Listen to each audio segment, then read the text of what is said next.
رات کے 2 بجے کا وقت تھا۔ سڑک بالکل سنسان تھی۔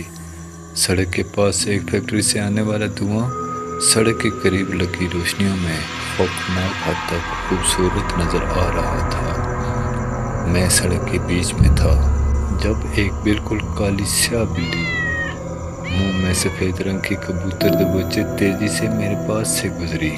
مجھے امی کی بات یاد آ گئی کہ اگر کالی بلی راستہ کاٹ جائے تو کوئی مسئلہ ضرور ہوتا ہے۔ میں اسی راستے کی طرف چل دیا جہاں بلی گئی تھی۔ یہ سڑک پہلے کی نسبت بہت زیادہ سنسان تھی۔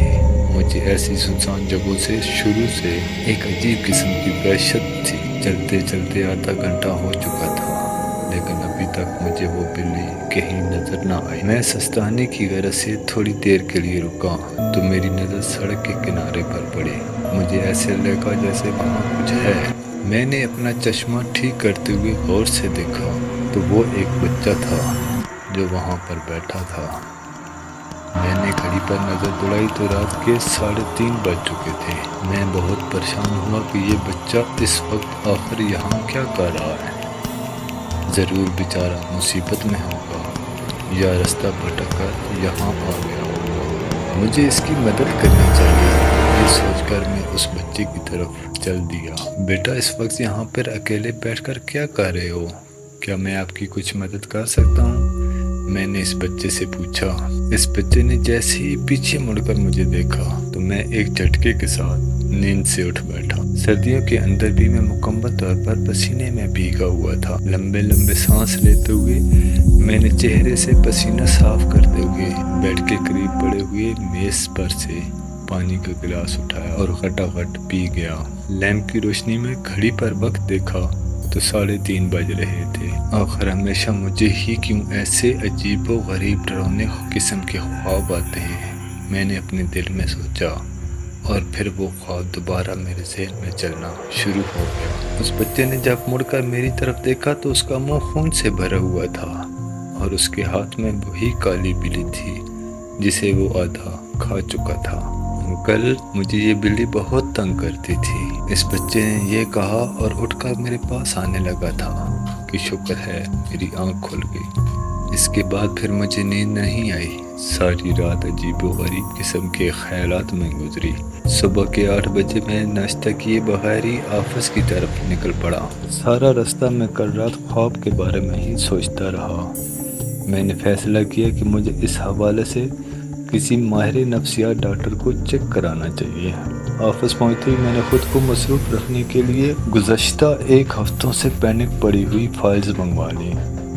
کافی کا مگ ہاتھ میں لیے میں غور سے ایک فائل پڑھ رہا تھا جب میری اسسٹنٹ عالیہ اجازت لے کر کمرے میں داخل ہوئی۔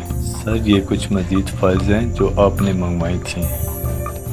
چلیں ٹھیک ہے، آپ انہیں ٹیبل پر رکھ دیں، میں دیکھ لوں گا۔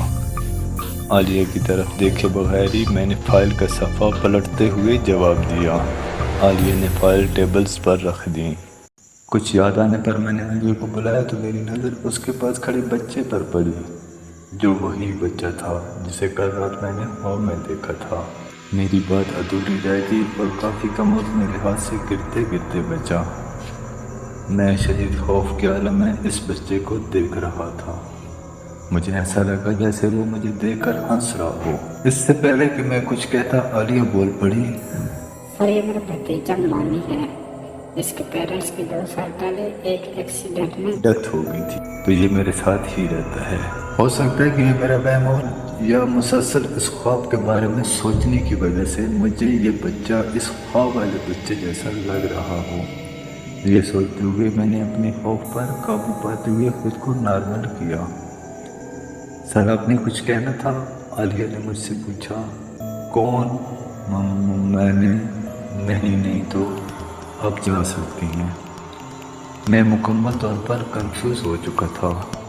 ان کے جاتے ہی میں نے ٹائی کو ڈھیلا کر کے لمبی لمبی سانسیں لینا شروع کر دی۔ آخر یہ میرے ساتھ کیا ہو رہا ہے؟ یہ بچہ اس خواب والے بچے جیسا لگ رہا تھا۔ میں نے خود سے باتیں کرنا شروع کر دیا۔ ہو سکتا ہے مجھے وہم کی بیماری لگ گئی ہو नहीं नहीं, मुझे अच्छे से याद है कि वो ख्वाब वाला बच्चा बिल्कुल ऐसा ही था। मेरे ऑफिस का दरवाज़ा खुला और एक मुलाजिम अंदर दाखिल हुआ और कहा, सर लंच का टाइम हो गया है, आपका खाना मैंने लगा दिया है। नहीं यार, मैं आज खाना नहीं खाऊंगा, मुझे बस एक कॉफ़ी का मग ला दो। इसके बाद मुझसे कोशिश के बावजूद ऑफिस का कोई काम नहीं हुआ और शाम तक मैंने 4 कप कॉफ़ी के पी लिए। 5 बजे घर जाने के लिए मैं अपने कमरे से निकला तो आलिया के साथ वही बच्चा बैठा था। मैं कुछ दिन ऑफिस नहीं आऊँगा, आप तमाम फाइल्स शाकर के हाथों में मेरे फ्लैट में भिजवा दीजिएगा। मैंने इस बच्चे की तरफ देखते हुए आलिया से कहा, ओहो मानी, ये क्या कर दिया तुमने? बच्चे ने एक खिलौने के साथ खेलते हुए अचानक इसकी गर्दन तोड़ डाली। वो ये मुझे बहुत तंग करता था। इस बच्चे ने मेरी तरफ देखते हुए आलिया को जवाब दिया और मैं थूक लगते हुए जल्दी से वहाँ से चल पड़ा। यह कोई इत्तेफाक नहीं है, ज़रूर इस बच्चे का मेरे ख्वाब से कोई ताल्लुक है, वरना वही शक्ल, वही जुमला। नहीं, ये मेरा वहम नहीं हो सकता, कुछ मसला ज़रूर है। मैंने लिफ्ट से बाहर निकलते हुए परेशानी की हालत में सोचा और घर जाने के बजाय सीधा एक माहिर नफ्सियात डॉक्टर के पास पहुंच गया और उसे तमाम वाक़या मुकम्मल तफसील के साथ सुनाया। इसमें घबराने की कोई बात नहीं, बहुत दफा काम की जाती नींद पूरी ना होने की वजह से या खाना वक्त पर ना खाना या कम खाने से भी ऐसा होता है। और आप तो ये सब कुछ कर रहे हैं, मैं कुछ दवाइयाँ लिख कर देता हूँ, ये इस्तेमाल करें, इंशाल्लाह आप ठीक हो जाएंगे। डॉक्टर साहब ने मेरी बातें सुनने के बाद कहा और दवाइयाँ लिख दी। मैं दवाइयाँ लेकर घर वापस आ गया। अच्छे से खाना खाने के बाद दवाइयाँ खाकर डॉक्टर की हिदायत के मुताबिक जल्दी सो गया। आज मामूल से हटकर मुझे लेटते ही फौरन नींद आ गई, वरना तो आराम से 1.5-2 घंटे लग जाते थे। मैं बहुत गहरी नींद में था। मुझे ऐसा महसूस हुआ कि कुछ शोर हो रहा है। मैं गहरी नींद से इस वक्त एकदम छलांग लगाकर उठ बैठा जब मेरे कानों में ज़बरदस्त किस्म का शोर सुनाई दिया। अभी मैं वैसे ही नींद की हालत में था कि मेरे फ्लैट के मेन दरवाज़ा दोबारा ज़ोर ज़ोर से बजना शुरू हो गया। मैंने लैंप जलाई और घड़ी पर वक्त देखा तो खौफ की एक लहर मेरे जिस्म में दौड़ गई, क्योंकि घड़ी पर 3:30 बजे थे। मुझे फौरन वो ख्वाब याद आ गया। दरवाज़ा एक मरतबा फिर शिद्दत से बजना शुरू हो गया। नहीं नहीं, ये कोई इत्तेफाक नहीं हो सकता, ज़रूर कोई मसला है, मैंने दिल में सोचा। लेकिन डॉक्टर ने तो मुकम्मल तसल्ली दी थी, ये सिर्फ रूटीन की गड़बड़ की वजह से हो रहा है। मैं डॉक्टर की बात पर तसल्ली करते हुए अपनी जगह से उठा और दरवाज़ा खोलने के लिए बाहर चला गया। दरवाज़ा खोला तो बाहर आलिया और वही बच्चा मानी खड़े हुए थे, जिन्हें यूं रात के इस पैर अपने फ्लैट में देखकर मुझे ज़बरदस्त किस्म की हैरत हुई। मानी के हाथ में वही खिलौना था जिसका साथ उसने शाम के वक्त दफ्तर में तोड़ दिया था, लेकिन अब वो खिलौना बिल्कुल सही था, सर भी लगा हुआ था। बाहर बहुत तेज़ बारिश हो रही थी, बार बार बिजली की चमक और बादल गरज रहे थे। सर, हम बहुत मजबूरी में आपके दर पर आए हैं, प्लीज़ हमारी मदद करें, हमें आपके अलावा किसी का सहारा नहीं है। आलिया ने रोते हुए बोलना शुरू किया। अच्छा, आप अंदर हैं, पहले ही बारिश की वजह से बहुत भीग चुकी हैं। मैंने इन्हें अंदर बिठाया और उनके लिए टॉवल लेने चला गया कि सर्दी की वजह से बीमार ना पड़ जाए। टॉवल देने की थोड़ी देर बाद मेरी नज़र मानी पर पड़ी तो वो मुसलसल मेरी तरफ देखकर मुस्कुराए जा रहा था। मुझे उसकी मुस्कुराहट से अजीब सी बेचैनी हो रही थी। मैं आप लोगों के लिए खाने को कुछ लाता हूँ, ये कहकर मैं अपनी जगह से खड़ा हुआ तो मेरी नज़र अचानक आलिया की टांगों पर पड़ी तो मेरी अपनी टांगों के नीचे से ज़मीन निकल गई और मैं मेरे घर से गिरते गिरते बचा। आलिया की टांगें बिल्कुल मोटी और थी, जैसे चुड़ैलों की होती हैं। मैं बड़ी मुश्किल से अपने डर को काबू करते हुए किचन के बहाने अपने कमरे में गया और दरवाजे को अंदर से लॉक कर दिया। موبائل اٹھا کر پولیس کا نمبر ملایا۔ تیسری گھنٹے پر ہی میری کال اٹینڈ کی گئی اور میں نے تیزی سے چلتی اپنی دھڑکنوں کو قابو میں کیا اور بڑی مشکل سے آواز نکال کر کہا، میرے گھر میں کوئی بڑی عجیب و غریب قسم کی مخلوق آ چکی ہے جس کی ٹانگیں الٹی اور خوفناک ہیں۔ جب میں نے اپنی بات مکمل کر لی تو آگے سے جواب سن کر میرے ہاتھوں سے موبائل نیچے جا گرا اور میں ڈر کر بیڈ پر جا پڑا۔ فون پر پولیس کی بجائے عالیہ کی آواز تھی جو کہہ رہی تھی، میں چڑیل ہوں صاحب۔ اس وقت مجھے محسوس ہوا کہ کوئی میرے بالکل پیچھے ہے۔ میں نے ڈرتے ڈرتے پیچھے مڑ کر دیکھا تو خون سے بھری ہوئی کینچی میرے ہاتھ میں تھی۔ بالکل اسی وقت ڈاکٹر میرے کمرے میں داخل ہوا۔ میں نے چڑیل کی طرف دیکھا تو مجھے اپنی آنکھوں پر یقین نہیں آیا، کیونکہ اب وہاں چڑیل کی بجائے نرس کی خون سے لت پت لاش پڑی تھی۔ ڈاکٹر میں نے اسے نہیں مارا، یہ چڑیل تھی، نرس نہیں، مجھے مارنے آئی تھی۔ میں نے ڈاکٹر کو دیکھتے ہی اسے وضاحت دی جو یقیناً بے سود تھی۔ ڈاکٹر نے سیکورٹی کے اہلکاروں کو بلایا جنہوں نے مجھے پاگل سمجھتے ہوئے پکڑ کر قابو میں کیا اور ڈاکٹر نے جلدی مجھے انجیکشن لگا دیا، جس کے ساتھ ہی میری آنکھوں کے سامنے اندھیرا چھاتا گیا اور میں بے ہوش ہو گیا۔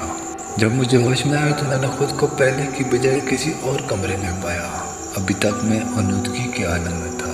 میں نے اٹھنے کی کوشش کی لیکن مجھ سے ہلا بھی نہ گیا۔ میں نے سمجھا شاید کمزوری کی وجہ سے ایسا محسوس ہو رہا ہے، لیکن جب میں نے غور کیا تو میرے دونوں ہاتھ اور پاؤں اسٹریچر کے دونوں اطراف میں بہت مضبوطی کے ساتھ بندھے ہوئے تھے۔ کمرے کا دروازہ کھلا اور اسی ڈاکٹر کے ساتھ چند پولیس کے اہلکار بھی اندر داخل ہوئے۔ ڈاکٹر اور پولیس والوں کے ایک آفیسر نے آپس میں کوئی بات کی اور اس آفیسر کے علاوہ باقی سب باہر چلے گئے۔ آفیسر، میں نے اس نرس کو نہیں مارا۔ آپ شاید مجھے پاگل سمجھیں گے لیکن وہ نرس نہیں تھی بلکہ چڑیل تھی۔ وہ مجھے مارنا چاہتی تھی۔ وہ میرے آفس میں بھی کام کرتی ہے۔ آپ میرے آفس سے عالیہ نام کی لڑکی کو گرفتار کرائیں، آپ پہ یہ سب آشکار ہو جائے گا۔ میں نے خود کو نارمل رکھنے کی کوشش کرتے ہوئے پولیس والوں کو ساری بات تفصیل سے بتائی، لیکن اس کے باوجود میری بدبراہٹ واضح طور پر نظر آ رہی تھی۔ تقریباً 2 گھنٹے تک پولیس والا مجھ سے مختلف قسم کے سوالات کرتا رہا اور اس کے بعد چلا گیا۔ مجھے تھوڑا سا حوصلہ ہوا کہ اب عالیہ کے گرفتار ہوتے ہی ساری گتھی سلجھ جائے گی اور مجھے اس ذہنی، نفسیاتی اور جسمانی اذیت سے چھٹکارا ملے گا۔ تقریباً 1.5 گھنٹے کے بعد پولیس آفیسر دوبارہ آیا۔ اچھا، تو عالیہ کتنے عرصے سے دفتر میں بطور آپ کی پرسنل اسسٹنٹ کے کام کر رہی تھی؟ پولیس آفیسر نے پوچھا۔ تقریباً 6 ماہ سے زیادہ عرصہ ہو گیا تھا اسے میرے دفتر میں کام کرتے ہوئے، اور میں نے ابھی تھوڑی دیر پہلے تو آپ کو ساری تفصیل بتائی تھی۔ آپ دوبارہ کیوں پوچھ رہے ہیں؟ اور عالیہ کہاں ہے؟ میں نے پریشانی کے عالم میں پولیس آفیسر سے پوچھا۔ آپ خود پاگل ہیں یا ہمیں پاگل بنانے کی کوشش کر رہے ہیں؟ آفیسر مجھ پر چلایا۔ آپ کی بات اس کے لہجے میں بہت کرختگی تھی۔ کیا مطلب آپ کا آفیسر؟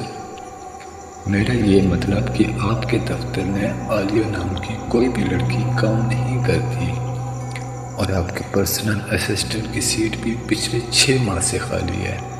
نہ صرف یہ بلکہ آپ کے آفس کے اسٹاف کے مطابق آپ پچھلے کئی عرصے سے بہت عجیب و غریب قسم کی حرکتیں کر رہے ہیں۔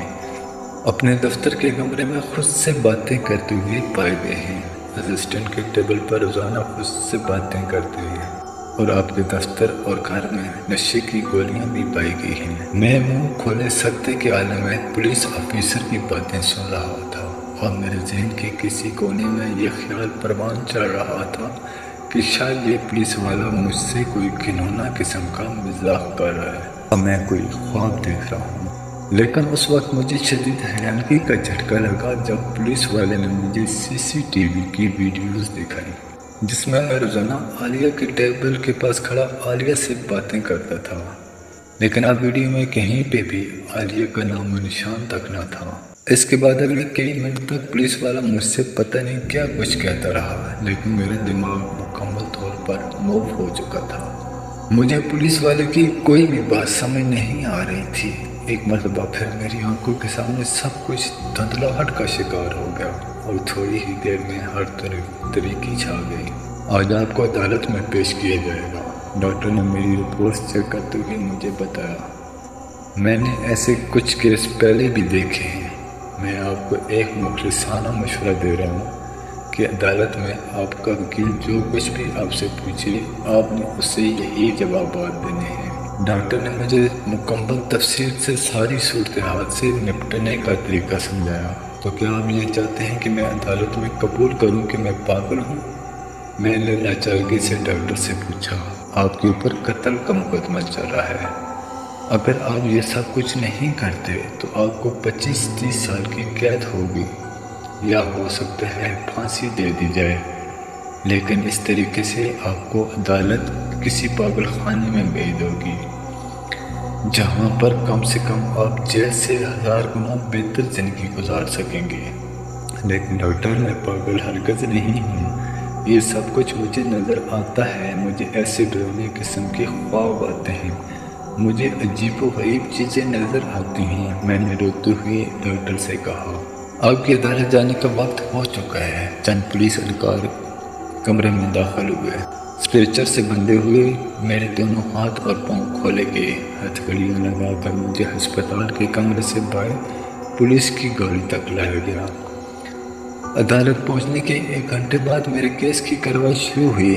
तमाम जवाबात मैंने अपने वकील के कहने के मुताबिक दिए।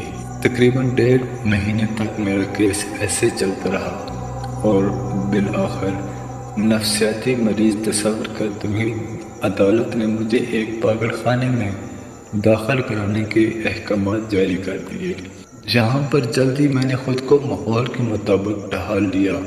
इसी डॉक्टर को मैंने अपना ज़ाती डॉक्टर बना लिया, जो हर हफ्ते मुझे बाकायदगी से चेक करने आता है। इसके मुस्तकिल इलाज से मेरी तबीयत अब पहले से बहुत बेहतर हो चुकी थी। अब मुझे डरावने ख्वाब भी बिल्कुल कम होते थे। मेरी रूटीन बहुत बेहतर हो गई थी। खाना पीना वक्त पर था। चंद अपने जैसे समझदार किस्म के पागलों से भी दोस्ती हो चुकी थी, जो पागल तो नहीं थे लेकिन हालात की सितम ज़रीफ़ी और लोगों की खुदगर्जियों की वजह से इस वक्त पागल खाने में मौजूद थे। वक्त इसी तरह गुजरता गया और पता भी नहीं चला। 5 साल गुजर गए और बाकी मेरे इलाज के वक्त 2 हफ्ते रह गए। अदालत पहले मेरे कत्ल को मेरे पागलपन की वजह करार देकर मुझे इलाज मुकम्मल होने के बाद रिहा करने के अहकाम जारी कर चुकी थी। 5 साल के अरसे के दौरान मैंने अपनी ज़िंदगी में बहुत कुछ सीखा था। अपने मुशाहदात और तजुर्बात की बुनियाद पर अपने जैसे लोगों को ऐसी मुश्किलात से बचाने के लिए मैंने एक किताब भी मुकम्मल कर ली थी, जिसे अपनी रिहा होने के बाद ही शाया करवाना था। आज अगर मैं जिंदा था तो इसका सारा सेहरा डॉक्टर जमाल को जाता था, जिनकी हौसला अफजाई और मुसलसल रहनुमाई की बदौलत मैंने ये कड़ा वक्त बहुत सब्र से गुजारा था। आप बाहर जाते ही हमें भूल जाएंगे ना? मेरे दोस्तों ने मुझसे अलविदाई मुलाकात करते हुए कहा। अस्पताल से आज मेरे जाने का दिन था। जहाँ मुझे जाने की खुशी थी, वहीं इन चंद दोस्तों की इन हालात का दुख भी था, क्योंकि सिर्फ मैं ही इनके दुख को समझ सकता था। मैंने खुद से वादा किया था कि अस्पताल से निकलते ही मैं इन तमाम लोगों के हक के लिए, इनकी आज़ादी के लिए लड़ूंगा। अस्पताल के पूरे स्टाफ को मिलने के बाद मैं जाने के लिए सीढ़ी की तरफ चल दिया। सीढ़ी के पास पहुंचकर मैंने एक दफ़ा फिर तमाम लोगों को पीछे मुड़कर देखा और बढ़ते जज्बात पर काबू ना रखते हुए मेरे आंसू बहना शुरू हो गए। मैं जल्दी सीढ़ियों की तरफ मुड़ा तो मेरे सामने लगे शीशे से बाहर नीचे की तरफ कुछ शनासाज से चेहरे नजर आए। मैंने दोबारा मुड़कर शीशे की तरफ देखा गो कि मैं चौथी मंजिल पर मौजूद था, लेकिन इसके बावजूद पार खड़े चेहरे पहचानने में मुझे 2 सेकंड भी नहीं लगे। तब मेरे चेहरे के तासरात बदल गए और गुस्से से मेरा चेहरा लाल हो गया और मेरा खून खोलना शुरू हो गया। बाहर आलिया और उसका वही भतीजा मानी खड़े थे। जैसे ही मेरी नज़र उन पर पड़ी, वो मुझे ही देख रहे थे, जैसे मेरा इंतज़ार कर रहे हों। इन्हें देखते ही मेरे सामने मेरी ज़िंदगी के पिछले 5 साल की बर्बादी के सारे मनाज़र चलना शुरू हो गए। जे मेरी खुशियों से भरपूर जिंदगियों से अज़ाबों की दलदल में धकेलने वाली मुलज़मों मेरे सामने खड़ी थी। मैं अपने गुस्से पर काबू ना पाते हुए फौरन सीढ़ियों की तरफ भागा। मुझे यूं अचानक भागते देखकर अस्पताल का अमला भी परेशान होकर मेरे पीछे आने लगा। आलिया को देखकर मेरी आंखों में खून उतर चुका था। मैं बहुत तेजी से नीचे की तरफ भागा जा। दूसरी मंजिल की सीढ़ियों पर से उतरते हुए अचानक मेरा पैर फिसला और मैं बहुत बुरी तरह से फिसलते हुए सीढ़ियों के सामने लगे शीशे के तोड़ते हुए नीचे जा गिरा। मैं सही सलामत खड़ा था, लेकिन नीचे ज़हर तनवीर इमारत की बुनियादों में पड़े सरियों के अंदर एक लाश तंसी पड़ी थी। एक सरिया उसकी आंखों में घुस चुका था। एक खोपड़ी के अंदर और 5 सरिये उसके जिस्म के बाकी हिस्सों में शामिल हो चुके थे। ये लाश मेरी ही पड़ी हुई थी और जिंदगी से हमेशा हमेशा के लिए आज़ादी हासिल करके पास मेरी रूह खड़ी थी, जिसके अंदर अब भी इंसानियत नहीं थी। वक्त तो जगह की कैद से आज़ाद होकर अब मेरी भटकती हुई रूह का मकसद सिर्फ और सिर्फ बर्बादी था। अब मैं हर जगह हर वक्त मौजूद था। जब आप मेरी जिंदगी का ये अजीतों भरा वाक़ा सुन रहे होंगे, इस वक्त वो भी देखो, वो भी देखो,